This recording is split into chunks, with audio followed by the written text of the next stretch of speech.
উধারবন্দ শালগঙ্গায় দুই নাবালক শিশুর জলে ডুবে মৃত্যু হয়েছে। মৃত দুই শিশু আপন খুড়তুতো জ্যাঠতুতো ভাই বলেই জানা গেছে। শালগঙ্গায় মর্মান্তিক এই ঘটনাটি ঘটে। মৃত দুই ভাই অঙ্কিত দাস বয়স 5, সম্রাজ্জিৎ দাস বয়স 6। মর্মান্তিক এই ঘটনার খবর এলাকায় ছড়িয়ে পড়লে স্থানীয়দের ভিড় জমে ওঠে ঘটনাস্থলে।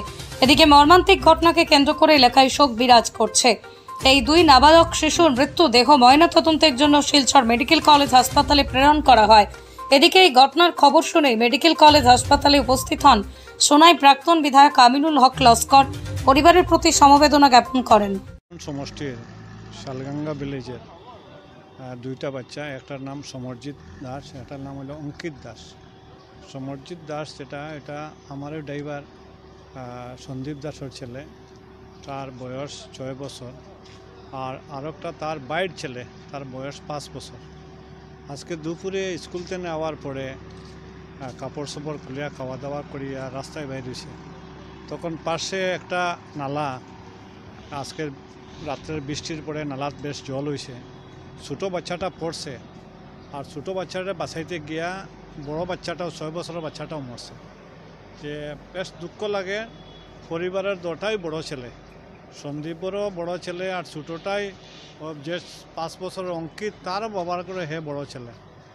আর বড় দুঃখ কষ্ট করিয়া ড্রাইভারি করিয়া দিনমজুরি করিয়া ছোটো যে অঙ্কিতের বাবা দিনমজুরি করিয়া ছেলেটারে বড় করছে, পড়াইতেছে, আর হঠাৎ করিয়া দুইটা ছেলে একসঙ্গে মরাটা খুবই দুঃখজনক ঘটনা। এটা কোনো বাসা নাই যে বাসা দিয়ে যে তার পরিবারের কেউ শান্তি করার। পুরা পরিবারটাই একবারে মানে এমন অবস্থা হয়েছে, তারা নিজে বাঁচব কি মরব। ভগবান আল্লাহ তারারে শান্তি দিত, না হলে কোনো অবস্থায় শান্তি দেওয়ার কোনো বাসা নাই। এক পরিবারে দুইটা বাচ্চা, একটা 6 বছরের, একটা 5 বছরের, একসঙ্গে মারা যাওয়াটা খুবই দুঃখজনক ঘটনা। আর নালার যদি জল না বাড়তো হয়তো ছেলেটা ওই রকম অ্যাক্সিডেন্ট হতো না। এই নালায় জল বাড়ার পরে ছোটো ছেলেটা নালাত পড়ে গেছে, আর নালার তেনে ছোটো ছেলেরা বাঁচাইতে গিয়ে বড় ছেলেটাই মরছে।